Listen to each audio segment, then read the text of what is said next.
Hello everyone, this is your Honey ma'am. Welcome back to my channel, and as you know कि we have not yet completed our chapter AP means arithmetic progression for class 10th, and the exercise is same 5.3 but the questions are different and the logic is same again. So we are going to start that question number 13 onwards, and we are definitely complete this chapter very soon because we have to do the questions in parts, because I want you to be very much interactive and connected to all the topics.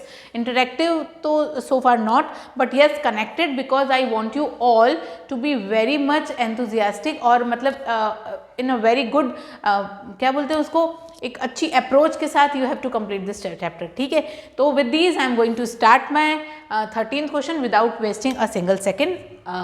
तो फिर first question है आपका, find the sum of first 15 multiples of 8. Multiples of 8 मतलब 8 का table आपको 15 तक देखना है कि क्या आता है. तो आपके पास 8 तो दिया हुआ है, तो पहली टर्म हो गई है आपकी a जिसकी वैल्यू है 8, और d होगा आपका ऑफकोर्स क्या, ऑफकोर्स 8, और जो लास्ट टर्म होगी वो क्या, AP कैसे बनेगा आप देख लीजिए आप, 8 2 ज़ा, 8 3 ज़ा, 8 4 ज़ा एंड सो ऑन, 8 15 ज़ा. 8 15 ज़ा क्या होता है देख लीजिए आप, 120. तो मतलब ये लास्ट टर्म है आपकी.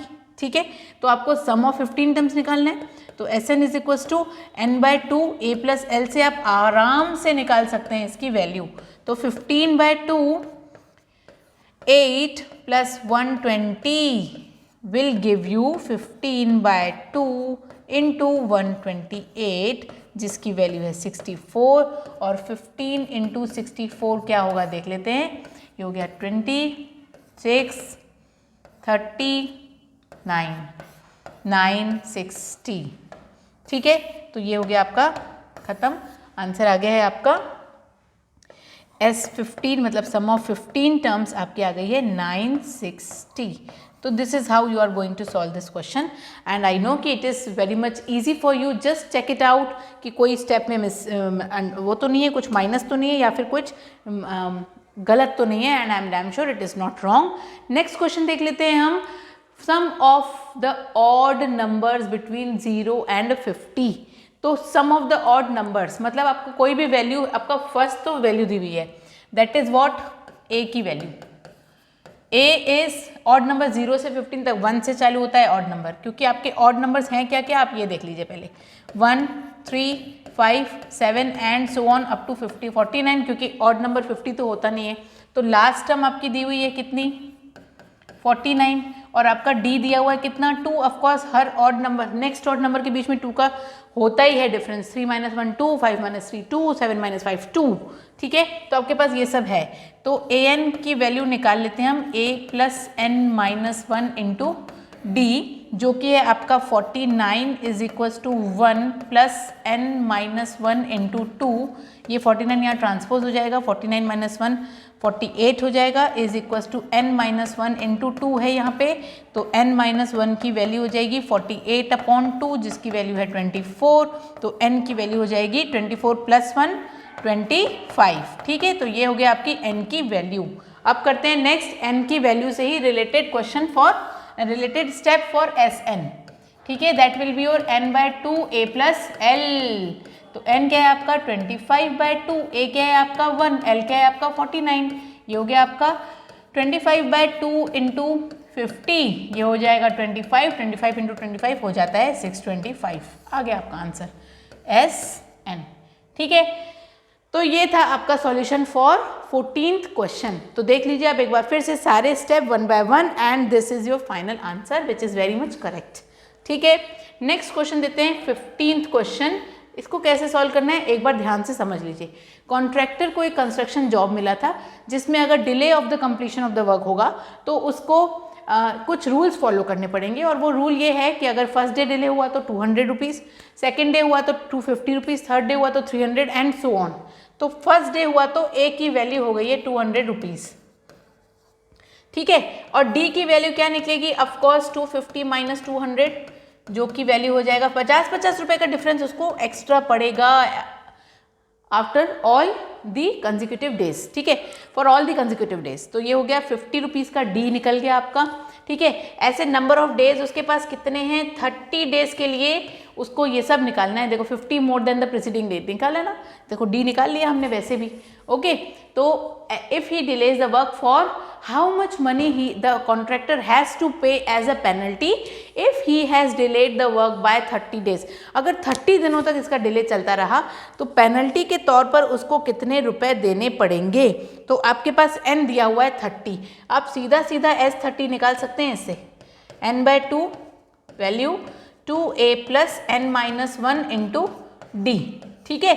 निकाल लीजिए वैल्यू 30/2 2 इंटू 200 प्लस 30-1 इंटू 50, ठीक है। तो ये हो जाएगा आपका 15, 3 1 ज़ा 3 15 ज़ा, यहाँ हो गया 400 प्लस 29 इंटू 50, ठीक है। तो यहाँ पे क्या होगा, लेट्स सी 400 प्लस 45 1450, ठीक है। ये 15 इंटू आ गया है आपके पास 1850। अब इसकी वैल्यू क्या निकलती है, चलो चेक कर लेते हैं। 850 इंटू 15 1850 सॉरी, 0 ज़ा 25 ज़ा 42 और ये 9, यहाँ हो गया 1850, ये हो जाएगा आपका 05772, मतलब 27,750 रुपीज़ आपको एज अ पेनल्टी देनी पड़ेगी अगर यही डिले चलता रहा पूरा महीना तो, ठीक है। तो इस तरह से हुआ ये कॉन्ट्रैक्टर का बहुत बड़ा नुकसान अगर उसने कर दिया किसी भी वर्क में डिले, ठीक है। तो आप भी डिले मत करिएगा। किसी भी काम को करने के लिए हमको ना एक्स्ट्रा टाइम को मैनेज करना पड़ता है, एक्स्ट्रा टाइम मिलता कभी नहीं है। टाइम अगर आपके पास 2 आवर्स है, if your mamma ask to complete your work within 2 hours, तो आपको कुछ मैनेज टाइम इस तरह से करना चाहिए कि आपके पास 15 मिनट एक्स्ट्रा बचने चाहिए, 15 मिनट एक्स्ट्रा लगने नहीं चाहिए, ठीक है। नहीं तो पेनल्टी के तौर पर पनिशमेंट तो मिलनी चाहिए, ठीक है। तो ये थी कॉन्ट्रैक्टर की पनिशमेंट का नतीजा कि उसको इतना 27,750 रुपीज़ एक्स्ट्रा देने पड़ रहे हैं, जो कि कोई नहीं चाहेगा ऑफ कोर्स, है ना। तो चलो नेक्स्ट क्वेश्चन करते हैं। 16th question, the sum of ₹700 is to be use to give 7 cash prizes to students of the school. 700 rupees को यूज़ किया गया है, 7 कैश प्राइजेस बनाई गई हैं स्टूडेंट्स के लिए for their overall academic performance. Overall academic performance अगर अच्छा हुआ तो इस 700 रुपीज़ को इन लोग क्या करेंगे, स्टूडेंट्स में डिस्ट्रीब्यूट कर देंगे एज अ प्राइज़, ठीक। 7 प्राइज़ बनानी है ऐसी। If each prize is 20 rupees less than its preceding price, अगर पहली प्राइस से दूसरी प्राइस क्या है, कम है, ठीक है, कितनी 20 रुपीज़, अगली प्राइस से पहली प्राइस कम है 20 rupees, then find the value of the each price. तो डिफरेंस तो मुझे पता चल गया है क्या है, 20 रुपीज़ का, ठीक है। 20 रुपीज़ के डिफरेंस के साथ साथ हमको नंबर ऑफ प्राइस भी पता है कितनी है, सम ऑफ ऑल प्राइजेस है 700 रुपीज़, तो सम ऑफ द प्राइजेस पता है हमको 700। फर्स्ट हमको पता है प्राइस अगर ए ले लिए तो सेकंड ले लेंगे A-20, ठीक है, थर्ड लेंगे A-40, फोर्थ लेंगे A-60, तो इस तरह से आपकी एक टर्म बनेगी। तो फर्स्ट प्राइस अगर मैं लिखूं यहाँ पे, देखिए लेट द, पहले तो SN ले लीजिए, वो है आपका पूरा 700 रुपीज़, टोटल सम 700 रुपीज़ है, ठीक है। ये 16th क्वेश्चन कर रहे हैं हम। तो अगर फर्स्ट प्राइस होगी आपकी X या A, जो भी लिख लीजिए, कोई A मैं इसलिए लिख रही हूँ क्योंकि आपके फॉर्मूले में A है, ठीक है। तो A है अगर, तो सेकंड प्राइस उसकी 20 रुपीज़ कम है, फिर थर्ड प्राइस और भी 20 रुपीज़ कम है, तो 20 - 20 क्या होता है, -20 - 40 होता है। और फोर्थ प्राइस अगर इस तरह से और भी जाएगी तो हो जाएगी -60, ठीक है। तो इस तरह से आपका बन रहा है कुछ कैश प्राइस, या फिर आप समझ लीजिए आपकी एक सीरीज सीक्वेंस बन रही है, ठीक है। अब आगे क्या करना है हमको, इसमें कॉमन डिफरेंस क्या है, -20, और फर्स्ट टर्म क्या है इसकी, कॉमन डिफरेंस देख लीजिए, -20 - 20 से बढ़ रहे हैं। तो फर्स्ट टर्म आपकी हो गई है A और डिफरेंस हो गया है कॉमन डिफरेंस -20, ठीक है। SN की वैल्यू है आपके पास 700, आपको नंबर ऑफ टर्म्स निकालना है, और N की भी वैल्यू आपको पता है, 7 प्राइजेस बोला ना, तो N की भी वैल्यू आपको पता है 7, और SN भी पता है 700। बस यूज दिस फॉर्मूला, ठीक। SN is equal to N/2 is equal N/2 2 into A plus N-1 into D, ठीक है, तो 700 is equal to 7/2, 2 into A, 2a ही रहेगा क्योंकि फर्स्ट आपका टर्म a ही है, प्लस 7 माइनस 1 इंटू डी है आपका -20। ठीक है, ये आपका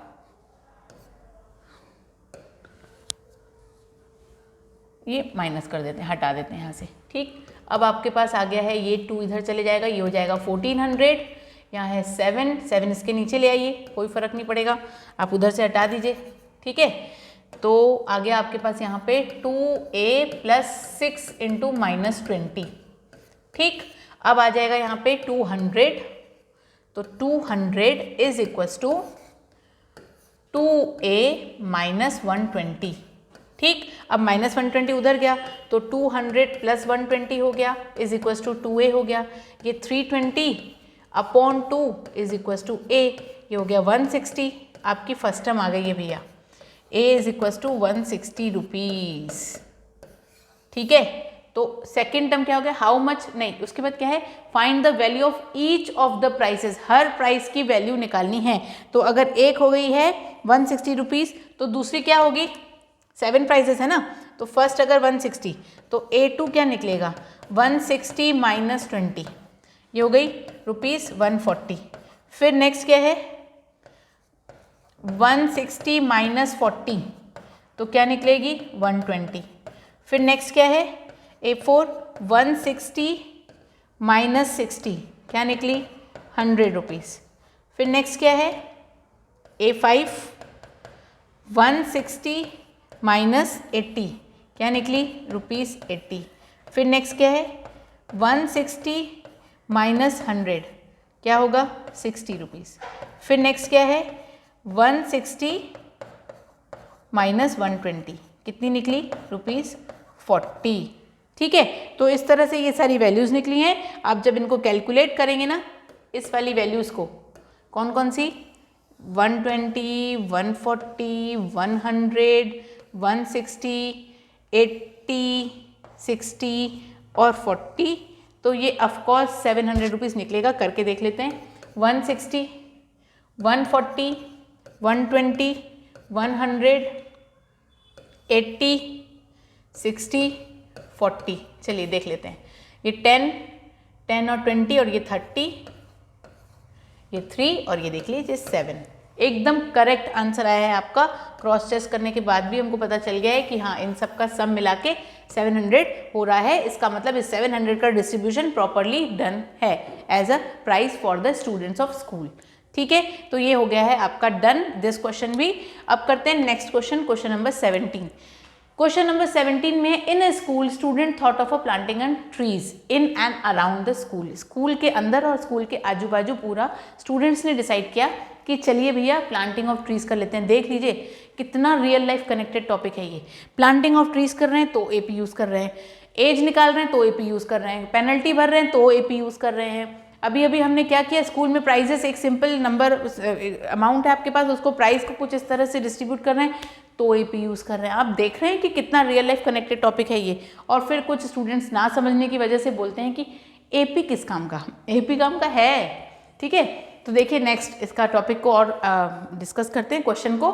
to reduce air pollution, yes planting trees always reduce air pollution, it is helpful for the human being to live the life properly in a very healthy way. ठीक, it was decided that the number of trees that each section of the class, each class will plant। ठीक है, number of trees का हर section के हर class के लिए decided था, will be same as the class, जितनी class होंगी उतने नंबर ऑफ ट्रीज होंगे। जैसे कि 7 क्लास तक है अगर स्कूल में, तो हर क्लास 7, हर सेक्शन 7 प्लांट्स प्लांटिंग करेगा ट्रीज का, या something like that, in which they are studying. ठीक है, जिस सेक्शन में है उस हिसाब से उतनी प्लांटिंग करेंगे। जैसा कि अगर सेक्शन ऑफ क्लास 1 है तो क्लास 1 का बच्चा है तो 1 ही प्लांट करेगा, क्लास 2 का बच्चा है तो 2 प्लांट करेगा, क्लास 3 का है तो 3 प्लांट करेगा, कुछ इस तरह से। ठीक है, 12 तक है तो क्लास 12 का बच्चा है तो कितना प्लांटिंग करेगा, 12 ट्रीज। तो there are 3 sections of each class. एक सेक्शन में, एक क्लास के 3 सेक्शन है तो क्लास 1 के 3 सेक्शन है तो 1, क्लास 2 के 3 सेक्शन है तो 2, क्लास 3 के 3 सेक्शन है तो 3, ऐसा होगा। ठीक है, तो किस तरह से इसका कनेक्शन बैठेगा। तो 1 के लिए, जैसे अगर मैंने क्लास 1 के लिए बनाया तो फॉर क्लास 1 लिखूंगी अगर मैं तो 1 सेक्शन, एक क्लास के कितने सेक्शन? 3, तो 3 ट्रीज, ठीक है। फिर सेकंड क्लास के लिए 2 into 3, क्योंकि सेकंड क्लास में ना, तो 6 ट्रीज। फिर थर्ड क्लास के लिए कितने? 3 into 3, तो कितने ट्रीज? 9 ट्रीज। और इस तरह से 12th क्लास के लिए हो जाएगा 12 into 3, 36 ट्रीज। तो मतलब आपको नंबर ऑफ ट्रीज, लास्ट वाली वो भी पता है क्या है वैल्यू, और आपको फर्स्ट भी पता है, और आपको डिफरेंस भी पता है, और आपको नंबर ऑफ क्लासेस भी पता है। तो क्या निकालना है आपको? How many trees will be planted as by the students, मतलब sum of all the trees निकालना है। तो नंबर ऑफ क्लासेस 12, मतलब n की वैल्यू 12, a की वैल्यू 3, d की वैल्यू 3, दिख रहा है ना 3 का डिफरेंस, ठीक है। तो 3 का डिफरेंस दिख रहा है, a भी 3, d भी 3, n भी, n हो गया 12। तो Sn निकाल लीजिए, Sn निकाल लीजिए। Sn क्या होगा? 12 upon 2 into a plus n minus 12 minus 1 into D, ठीक है। इस टाइप का आपका सॉल्यूशन बनने वाला है। ये हो गया 6, तो 6 plus 11 into 3, then 6 into 6 plus 33, then 6 into 39, तो विल बी 54, 5 कैरी ओवर 18 और ये 23, 234 ट्रीज का प्लांटिंग हुआ है उस पर्टिकुलर स्कूल में। तो therefore the number of trees planted in school is 234. Done, खत्म है ना, कितना इजी। ठीक, अब करते हैं next question, 18th question. 18th question में देखिए क्या है, आपको बहुत ध्यान से पढ़िएगा इस क्वेश्चन को, और इस क्वेश्चन का सॉल्यूशन तक हम लोग पहुंचेंगे बहुत ही जल्दी, ठीक है। तो इसके मुझे लगता है कि ये बहुत बड़ा है, तो इसको हम लोग एक अलग सी शीट में ले लेते हैं, ठीक है। तो लेट्स गो विद द, ठीक है। तो क्वेश्चन क्या है? Spiral is made up of successive semi circles, ठीक है। हर बार एक सेमी सर्कल बन रहा है, एक सेमी सर्कल, फिर नीचे से एक, फिर ऊपर से एक, फिर नीचे से एक, फिर ऊपर से एक, फिर नीचे से एक, फिर ऊपर से एक, इस तरह से स्पाइरल बनते जा रहा है, ठीक है। At A and B starting with centre A से स्टार्ट हो रहा है, और रेडियस है इसका 0.5 सेंटीमीटर, देन 1 सेंटीमीटर, देन 1, इस तरह से इसमें डिफरेंसेस आ रहे हैं, तभी तो स्पाइरल दिखेगा ना प्रॉपर, वो ऐसा हो रहा है, ठीक है। तो what is the total length of such A spiral made up of 13 consecutive, मतलब n तो मिल चुका है हमको, क्या मिला है? n की वैल्यू 13, तो n है आपका 13, a है आपका 0.5 और d भी है आपका 0.5। पता है कैसे? 1 minus 0.5 will give you 0.5 centimetre only, ठीक है। अब ये बता रहे सेमी सर्कल बन रहा है, तो पेरीमीटर ऑफ सेमी सर्कल क्या होता है? पेरीमीटर क्या होता है? 2 पाई r, और अगर सेमी सर्कल है तो कैंसिल, तो क्या हुआ? पाई r। अब पहला रेडियस क्या है? 0.5, दूसरा रेडियस क्या होगा? 1, तीसरा रेडियस क्या होगा? 1.5 एंड सो ऑन। तो इस तरह से आपका बनते जा रहा है। तो 1 इंटू 0.5 पाई, फिर 2 इंटू 0.5 पाई, फिर 3 इंटू 0.5 पाई, ये आपकी क्या है? लेंथ ऑफ द स्पाइरल है। पहली length of the spiral L है अगर, तो पाई r है, ठीक है। पहली है तो 1 इंटू पाई r 0.5, तो क्या होगा? 0.5 पाई। दूसरी क्या है? L2, तो क्या होगा? 2 इंटू 0.5 पाई, ठीक है। फिर 3 इंटू 0.5 पाई, ऐसा करके सॉल्यूशन करते जाएंगे। 3 इंटू 0.5 पाई, 4 इंटू 0.5 पाई, इस तरह से आपका सॉल्यूशन होते जाएगा। तो 2 इंटू 0.5 पाई विल बी 1, ठीक है, 1 पाई। फिर L3 3 इंटू 0.5 पाई, तो क्या होगा? 1.5 पाई एंड सो ऑन, ठीक है। तो ये रहा आपका पहला कॉन्सेप्ट कि लेंथ ऑफ स्पाइरल निकलेगी कैसे, ठीक। 4 में 4 into 0.5 pi and so on. तो ऐसे करके कितनी निकालनी है? 13 इंटू 0.5 पाई, तो यहाँ तक 13 है ना हमारी, तो L13 कैसे निकलेगी? 13 इंटू 0.5 पाई, जिसकी वैल्यू होगी 6.5 पाई तक, ठीक है। तो ये आपका क्वेश्चन है। सबसे पहले कॉन्सेप्ट को समझ जाइए, ये आपका निकल गया। अब आपको क्या निकालना है, अब आपको निकालना है लेंथ ऑफ द स्पाइरल, मतलब सबका सम। तो total L will be L plus L1 plus L2 plus L3 and so on up to L13, ये निकालना है। ठीक है, तो L1 प्लस L2 प्लस क्या है, हम इसकी वैल्यू उसको क्या करेंगे, सम करेंगे। चलो देखते हैं इसका सम करना है कि नहीं।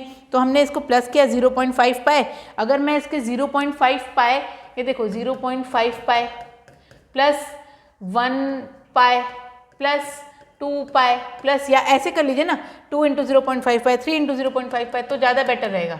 ठीक है, क्या निकाले आपने, 0.5 पाए, 1 इंटू 0.5 पाए, 2 इंटू 0.5 पाए प्लस 3 इंटू 0.5 पाए अप टू 13 इंटू 0.5 पाए। ठीक, ये कर लिए L निकालने के लिए। अब L क्या निकलेगा, 0.5 पाए को कॉमन ले लीजिए, अंदर बचेगा 1 plus 2 plus 3 and so on up to 13, इतना बचा आपके पास। ठीक है, अब इसको आपको सम करना है, तो क्या करेंगे आप, 1 2 3 4 are in AP, they are in AP। ठीक है, तो फर्स्ट टर्म आपकी क्या निकली यहाँ पे 1, और जो D है आपका क्या निकलेगा 2 माइनस 1 मतलब 1। ठीक है, और n नंबर ऑफ टर्म्स क्या है आपके पास 13। अब निकालना है इसका सम, तो इसका मतलब 13 ये। ठीक है, और यहाँ पे ये जो है ये ना निकालेंगे क्योंकि ये तो आपका रेडियस है और उसके बीच के डिफरेंसेस हैं। तो मतलब कि हमारा जो कॉन्सेप्ट है वो यहाँ से स्टार्ट होता है, जब आपका एक सीरीज एक सीक्वेंस फॉर्म हो जाता है तब। ठीक है, तो A की वैल्यू है 1 और D की वैल्यू है, D की वैल्यू आपको निकालने की ज़रूरत भी नहीं है। अगर आपके पास ना लास्ट टर्म है, होती है ना जब L इसको L बोलोगे आप, ये लास्ट टर्म है आपकी। ठीक है, तो ये लास्ट टर्म है आपकी, इसको ले लीजिए आप L। ठीक, अब आपको Sn अगर निकालना है तो n/2 और a प्लस L होता है। ठीक है, n/2 और a प्लस L, n/2 क्या है आपके पास, n भी आपके पास 13 है, नंबर ऑफ टर्म्स भी तो आपके पास 13 है, तो ये हो गया आपके पास 13/2, 1 प्लस 13 विल बी 13/2 इंटू 14, ये गया 7 आया, ये हो गया 91। तो क्या निकला आपके पास, S13 की वैल्यू क्या निकली आपके पास 91। ठीक है, यहाँ तक हो गया है कि हमारा, क्योंकि नीचे और भी है, तो S13 की वैल्यू हो गई 91। Now from front the total length of the spiral निकालना है आपको, total length. Therefore from 1 total length of spiral. ठीक, टोटल लेंथ ऑफ स्पाइरल कैसे निकलेगी आपकी वो आपको चेक करना है। तो फर्स्ट इक्वेशन क्या थी आपकी, सबसे पहले तो ये देखिए, फर्स्ट इक्वेशन आपकी ये है। ठीक है, टोटल लेंथ ऑफ स्पाइरल आपको निकालना है, तो निकलेगी आपकी 1.5 पाए, 1.5 पाए इंटू 91, ये देखो 1.5 पाए। ठीक है, और इस पूरे की वैल्यू आ गई है 91। ठीक, तो सॉल्व करिए अब इसको, 0.5 ये हटा दीजिए यहाँ से, ये 10 आ जाएगा, 5 4 5 अपॉन 10। अच्छे से लिख लेते हैं हम इसको, what is that, 455 upon 10, that is 45.5 centimetre. ठीक है, अब देख लीजिए आप, ये 45.5 सेंटीमीटर है, पाए भी तो है इसमें, तो इसमें पाए भी तो रखना है, अभी इसकी वैल्यू पाए भी है। ठीक है, तो पाए के फॉर्म में रख लीजिए, या एक काम करते हैं, इसको रख देते हैं हम आपके ऊपर, आप इसको खुद सॉल्व करेंगे, 0.5 पाए इंटू 91 करेंगे और आपका आंसर आ जाएगा क्या, जो भी आपकी वैल्यू को चाहिए। ठीक है, तो ये आपका हो जाएगा डन, फाइनल आंसर 0.5 इंटू 0.5 को कर दीजिए आप 5/10 इंटू पाए को कर दीजिए 22/7 इंटू 91 कर दीजिए, तो ये क्या होगा, 5 1 जा 5 2 जा 2 1 जा 2 11 जा 7 1 जा 7 13 जा, तो 11 इंटू 13 हो जाएगा 143 अराउंड, एग्जैक्टली 143 ही होगा। तो ये हो गया आपका आंसर डन। ये है आपकी टोटल लेंथ ऑफ स्पाइरल। तो सबसे पहले क्या किया, नंबर ऑफ स्पाइरल्स देखिए 13 स्पाइरल तक जा रहा है, सेमी पेरीमीटर हमको निकालना है हर बार रेडियस जो है 0.5 से बढ़ रहा है, तो पहला लेंथ होगा 1 इंटू पाए, पाए आर है ना, पहला लेंथ ऑफ स्पाइरल क्या होगा इतना। ठीक है। दूसरा क्या होगा 2 इंटू 0.5, तीसरा क्या होगा 3 इंटू 0.5 और इस तरह से वो बढ़ते जा रहा है। ये 1 इंटू 0.5, 2 इंटू 0.5, क्योंकि एक तो लेंथ और दूसरा ये इंक्रीज भी तो हो रहा है उसी रेंज से, ठीक है। तो इसीलिए यहाँ तक हमने किया। उसके बाद हमको L1 L2 L3 निकालना था, 0.5 कॉमन निकला, पाई निकाला, ये कर दिया, पहली इक्वेशन डन। इसमें से निकाला 0. ये क्या है, इसकी वैल्यू हमको चाहिए थी, इसकी वैल्यू नहीं चाहिए, इसलिए हटा दीजिए इसको यहाँ से, इट्स ऑफ नो यूज, ठीक है। L की वैल्यू हमको पता है 13 है और नंबर ऑफ स्पायरल भी 13 है। लेंथ ऑफ L तो निकालना ज़रूरी है, नंबर जा रहा है 13 तक, वो भी निकाले। ये फॉर्मूला आपके पास है ही है, ऑफकोर्स इससे निकाल लिया है ये। अब ये जो है ये इनका सम है ना, तो इसके बदले आप पूरे को क्या रख देंगे, 91 आप फर्स्ट इक्वेशन में रख देंगे और फाइनल आंसर निकाल लेंगे कि टोटल लेंथ ऑफ स्पायरल कितनी है, ठीक है। तो ये था आपका क्वेश्चन नंबर 18। अब करते हैं question number 19। What is that? Logs, 200 logs are the stake in the following manner. ये भी तो प्रोग्रेशन है, देखिए नीचे ज़्यादा है, फिर एक ऊपर कम, फिर एक कम, फिर इस तरह से वो पूरे लॉग्स को इस तरह से अरेंज किए हैं। ऐसे क्या है, 20 लॉग्स इन द बॉटम, ठीक है, 19 इन द नेक्स्ट रो, ठीक है, 18 इन द नेक्स्ट रो, मतलब एक एक कम होते जा रहा है। ओके, डिफरेंस 1 बता दिया, पहला हमेशा पहला बता दिया, ठीक है। तो in how many rows are the 200 logs placed and how many logs are in the top of the row, मतलब टॉप ऑफ द रो में कितना होगा, रो कितनी बनेंगी जो कि 200 क्या बन जाए, ये जो लॉग्स हैं वो अरेंज हो जाएं। तो फर्स्ट नंबर ऑफ लॉग्स पहले निकालते हैं, ठीक है। देख लीजिए question number 19, number of logs निकालते हैं पहले हम।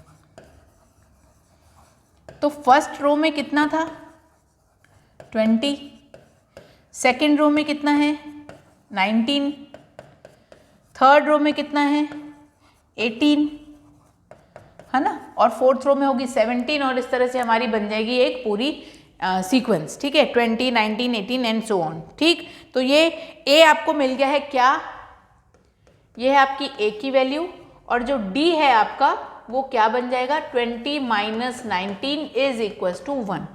तो डी भी आपका मिल गया, क्या मिला है 1 मिला है, और जो ए मिला है वो है 20। तो पहला ए और डी हो गया है आपका। एसएन आपके पास पता है कितना है 200, आपको नंबर ऑफ रोज निकालनी है, ठीक है। तो एसएन कितना है आपके पास, टोटल नंबर ऑफ लॉग्स कितने हैं 200। फॉर्मूला है आपके पास S N is equal to n/2 2a plus n-1 into D, आपको नंबर ऑफ रोज यहाँ से मिलने वाली है। तो 200 n/2 2 into 20 plus n-1 into 1, ठीक। ये 200 उधर चले गया, ये हो गया 400, यहाँ ट्रांसपोजिशन के बाद n निकालना है, ये हो गया 40 प्लस n-1, ठीक। 400 इज इक्वल टू 40n, नहीं 40 नहीं, 40 माइनस 1 39 होता है, तो 39n प्लस n स्क्वायर।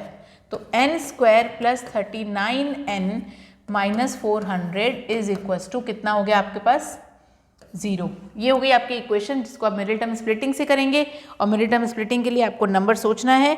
तो 40 अगर आपके पास 39 है तो क्या करेंगे आप, माइनस n है ना, it's a 2a plus n-1 into D होता है, 2a प्लस n-1 इंटू -1 है 19 minus N, second term minus first term करते हैं हम हमेशा। तो यहाँ हो गई है मिस्टेक, इसलिए हो गया आपका क्वेश्चन थोड़ा सा रॉन्ग। तो कोई प्रॉब्लम नहीं है, यहाँ पे -1 के साथ इसको सॉल्व करेंगे, ठीक है। तो 19 माइनस 20 इज इक्वल टू -1 होता है, यहाँ कर लिया हमने। अब ये हो जाएगा -1, ये देखिए इंटू -1, ठीक है। तो यहाँ पे आ जाएगी साइन चेंज, ये हो जाएगा -n प्लस 1, यहाँ पे हो जाएगा 41, ठीक, और ये हो जाएगी चेंज, ओके। तो यहाँ पे हो गया डन, ये हो गया 41n माइनस n स्क्वायर। अब इधर ट्रांसपोज करिए, n square plus minus 49n 41n प्लस 400 इक्वल्स टू 0। अब यहाँ पे साफ साफ लग रहा है कि n स्क्वायर है माइनस 40n है माइनस n है, ठीक है। और ये क्या हो जाएगा, 400 तो नहीं आ रहा है ना, 10 आएगा 10, ठीक। तो यहाँ पे हो जाएगा ये कैंसिल। तो n स्क्वायर माइनस 41n और 400 का जो स्प्लिटिंग मिडिल टर्म होगी वो होगी कुछ 1625, यस 400 आ जाएगा। देखिए -25n -16n plus 400 equals to 0। तो n कॉमन निकाला, n -25 -16 कॉमन निकाला, n -25 equals to 0। n -16 equals to 0 तो n इज इक्वल्स टू 16 आ गया, और n -25 इज इक्वल्स टू 0 तो n इज इक्वल्स टू 25 आ गया। अब आप देखिए ये सब राइट है कि नहीं, करेक्ट है कि नहीं, पूरे कैलकुलेशंस चेक करिए और बताइए कि n और यस ऑफकोर्स 19 n की वैल्यू 16 भी है, n की वैल्यू 25 भी है। तो अगर मैं Tn इज इक्वल्स टू निकालती हूँ, Tn की वैल्यू क्या होती है, a plus n minus 1 into D. तो a है आपका 20 प्लस n की वैल्यू अभी रख लीजिए 16 माइनस 1 इंटू -1, ठीक। तो 20 प्लस नहीं माइनस हो जाएगा, ये -15 इंटू 1 15, तो ये आ जाएगा 5। अब Tn दूसरा भी निकाल लेती हूँ, है ना, एक 16 से निकाला, एक 25 से भी निकाल लेते हैं। तो a plus n minus 1 into D, फिर से 20 प्लस 25 माइनस 1 इंटू -1, तो ये हो जाएगा 20 माइनस 24 इज इक्वल्स टू -4। तो जिसमें आपकी जो वैल्यू है, जो टर्म्स है, वो माइनस वाली भी निकली है और एक कितनी निकली है, एक n इज इक्वल्स टू 16 और एक n इज इक्वल्स टू 25 रखने के बाद। ये तो रिक्वायर्ड नहीं है, जो रिक्वायर्ड है वो क्या है, ये है, क्योंकि आपकी टर्म्स जो है वो माइनस में आ चुकी है। तो number of logs in the 16th row is 15। कितनी होगी, 15। देख लीजिए आप, तो नंबर ऑफ देखो नंबर ऑफ रोज कितनी निकली, 16, क्योंकि हमने 16 को लेके निकाला, ठीक है। तो नंबर ऑफ रोज n की वैल्यू 2 निकली है, जो कंसिडरेबल है वो कौन सी वाली है, ऊपर वाली, ठीक है, जिसमें हमने n इज इक्वल्स टू 16 रखा है, तो ये हो गई है 16, ठीक है। तो नंबर ऑफ रोज आ गया है 16। How many logs are on the top, देख लीजिए आप, टॉप में कितने लॉग्स हैं, 5 है कि 15 है, 5 ऑफकोर्स यहाँ पे दिया हुआ है। तो 5 is number of logs in the 16th row will be, therefore number of logs in the 16th row, जो कि टॉप पे है, ठीक है, इज क्या, आप खुद देखेंगे। 5 है कि 15 है, ये आपका सॉल्यूशन है, आप खुद चेक करेंगे बैक एक्सरसाइज से, आपको पता चल जाएगा कि आप 15 और 5 में कंफ्यूज हो रहे हैं कि नहीं। तो ये था लॉग्स वाला क्वेश्चन, जो कि one of the important question है। इस बार अगर आपके सिलेबस में नहीं भी है चैप्टर, मतलब क्वेश्चन नंबर 15 के बाद अगर सारी चीज़ें रिलेटेड हैं भी, तो ये आपको नेक्स्ट ईयर जो स्टूडेंट्स मेरे 9th में, उनको 10th में ये ज़रूर काम आने वाला है कि ये क्वेश्चंस आपको हर बार थोड़ी मिस होगा, है ना। तो बी रेडी फॉर दैट, आपको ये सॉल्यूशंस पूरे के पूरे बनाने हैं, ठीक है। तो नेक्स्ट क्वेश्चन करते हैं। In that potato race the bucket is place at the straight point. बताइए अब रेस में भी AP यूज हो रहा है, ठीक है। तो चलिए करते हैं इस क्वेश्चन को भी और देखते हैं कि कैसे बनेगा। ले लेते हैं ये शीट, ड्रैग करके दूसरे एडिशनल शीट में, ठीक है। अब देखते हैं क्वेश्चन क्या बोलता है। In a potato race a bucket is placed at the starting point which is 5 metre from the first potato. तो 5 metre from the first potato है, तो उसके बाद क्या है, and the other potato are placed in 3 metre apart in the straight line. 3 metre उससे दूर भी रहेगा, ठीक है। देर आर 10 पोटैटोज, मतलब n कितना है आपके पास, 10 है क्या, लेट्स सी, देखते हैं। हाँ, इफ ऑफकोर्स इसमें 10 है आपके पास, ठीक है। A competitor starts from the bucket, bucket से वो चालू कर रहा है, यहाँ से वो चालू कर रहा है, and picks up the nearest potato, सबसे नियरेस्ट पोटैटो सबसे पहले वो पिक किया, रन्स बैक विथ इट, उसके बाद वो उठाते उठाते पीछे जाते जा रहा है, drops it into the bucket, पहले से उठाया डाल दिया, दूसरे से उठाया डाल दिया, तीसरे से उठाया डाल दिया। तो बकेट से पहली जो दूरी है वो कितने की है, 5 मीटर की, और बाकी के सारे डिफरेंट डिस्टेंसेज वो 3 मीटर के हैं, ठीक है। Runs to the bucket and drop in it, ठीक है, बार बार डालते जा रहा है, and she continues in the same way, इस तब तक जब तक वो लास्ट पोटैटो तक पहुंच ना जाए, या लास्ट पोटैटो तक के उस बकेट में डाल ना दे।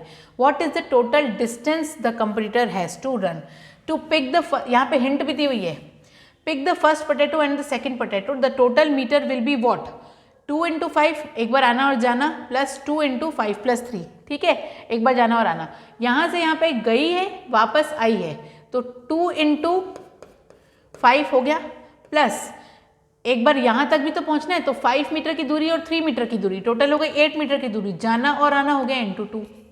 ठीक है, तो फर्स्ट पोटैटो का तो यहाँ तक काम खत्म है। सेकंड पोटैटो का, फर्स्ट और सेकंड पोटैटो का डिस्टेंस अगर निकालेंगे तो यहाँ तक हो गया है डन। तो क्या करेंगे, सबसे पहले नंबर ऑफ पोटैटोज हैं हमारे पास 10, इसको हटा देती हूँ मैं। एक एक चीज़ के लिए मैं पूरी आपको स्क्रीन दिखाते हुए करूँगी। n मतलब नंबर ऑफ पोटैटोज कितने हैं आपके पास, क्वेश्चन आप ध्यान से पढ़ते रहिए फिर से। ठीक है, तो नंबर ऑफ पोटैटोज हैं आपके पास 10। अब आपको अप डाउन, मैंने बोला ना आना और जाना, इसलिए इंटू 2 हो रहा है वहाँ पे। ठीक है, 5 मीटर आए, ये मैं 5 मीटर आई, फिर 5 मीटर गई। ठीक है, तो 2 बार हुआ ना, फिर मैं 5 मीटर कवर की, फिर मुझे 3 मीटर और जाना है, जाना और आना।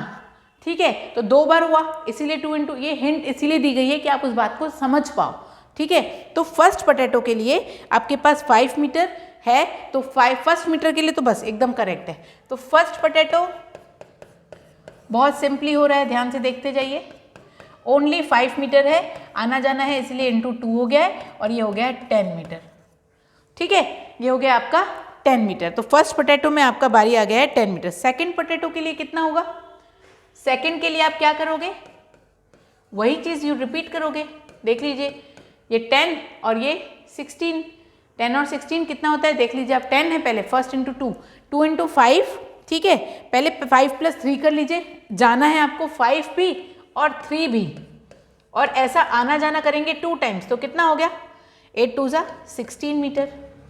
ठीक, थर्ड पोटैटो के लिए आप क्या करेंगे, ध्यान से देख लीजिए। थर्ड पोटैटो के लिए आप फिर से आना जाना करेंगे, 5 प्लस 3 प्लस 3 मतलब 5 प्लस 3 प्लस 3 11, और ये क्या हो जाएगा 22 मीटर। आप यहाँ पे ध्यान से देखिए, ये राइट है कि नहीं, 5 प्लस 6 प्लस 6, हाँ 22 मीटर एकदम करेक्ट है। एंड सो ऑन, ऐसे fourth potato and fifth potato, and कितने पोटैटोज हैं हमारे पास, टोटल 10 पोटैटोज हैं, इतना कवर करना है। ठीक है, तो आपके पास सीरीज क्या बन रही है, ये देख लीजिए, देयरफॉर रिक्वायर्ड सीरीज। ठीक है, या form series, what will be it, 10 16 22, फिर क्या होगा 2 इंटू 5 प्लस 5 9 प्लस 5 14, 14 इंटू 2 28। ठीक है, और एंड सो ऑन, इतनी है आपके पास। ठीक है, आपको नहीं पता है कितना है। ओके, अब क्या करेंगे हम, आपको ए क्या मिला है, आपको ए मिला है 10, डी मिला है 16 माइनस 10 क्या मिला 6। ठीक है, तो डी आपके पास है, ए आपके पास है, एन आपके पास है, तो आप एस एन निकाल लेंगे। तो using what, which formula, using Sn is equals to n by 2 2a plus n minus 1 into d। ठीक है, अब आपके पास सब है, n भी तो है, नंबर ऑफ पोटैटोज, तो 10 by 2 2 into 10 plus 10 minus 1 into 6 5 into 20 plus 9 6 are 54, तो 5 into 74 370। ठीक है, ये क्या है आपका 370, क्या है आपका 370 मीटर है क्या, यस आपका ये टोटल डिस्टेंस कवर्ड है। Therefore total distance in metres run by the competitor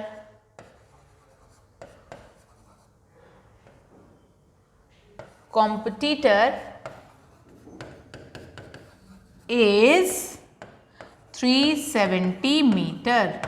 तो देखिए आपने सबसे पहले क्या किया, आपने नंबर ऑफ पोटैटोज लिखे। फर्स्ट पोटैटो का आपका आना और जाना 2 बार आपने 5 मीटर कवर किया। देन आपके 5 मीटर प्लस 3 मीटर 8 मीटर को 2 बार कवर किया।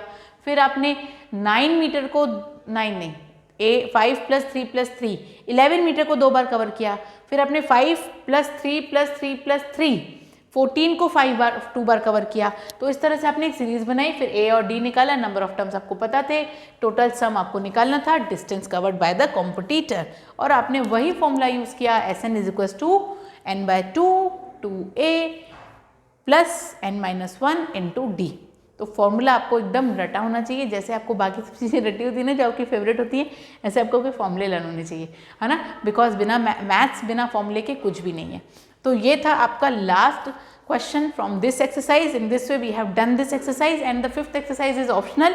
I will be uploading that video after some days, because जहाँ ऑप्शनल की बात आती है वहाँ हम थोड़े दिन के बाद पॉज करके भी अगर हम डालेंगे that will be beneficial for वो. इट्स हार्डली मैटर ये करता है कि कुछ क्वेश्चंस मैं उसमें से निकालूंगी जो कि मुझे लगता है कि ऑप्शनल के बनने ही चाहिए स्टूडेंट से. तो मैं सारे नहीं, कुछ क्वेश्चंस मैं उसमें से निकालूंगी और उसके लिए मैं अपलोड आपके लिए ज़रूर करूँगी. मुझे यहाँ तक क्वेश्चंस कराना बहुत कंपलसरी था, क्योंकि ये सारे ही इंपॉर्टेंट क्वेश्चंस हैं और रियल लाइफ से कनेक्टेड हैं. ये चैप्टर के सारे ही क्वेश्चन, चैप्टर ही इंपॉर्टेंट है भाई, 10th बोर्ड का है. ठीक है, तो पूरे क्वेश्चंस करिएगा, सारे क्वेश्चंस को प्ले पॉज करके समझिएगा, फॉर्मूले जरूर याद करिएगा, कनेक्ट करिएगा अपने रियल लाइफ से, ताकि क्वेश्चन को मतलब समझ पाओ और उसमें इंजॉय कर पाओ. तो with this I am going to end my this topic, this chapter, and with the next video I am going to explain something new for you. I am coming with this new concept, new topic for my all students. So with this, thank you so much, have a nice day, be happy. Parents को bother बिल्कुल मत करिएगा. Thank you so much.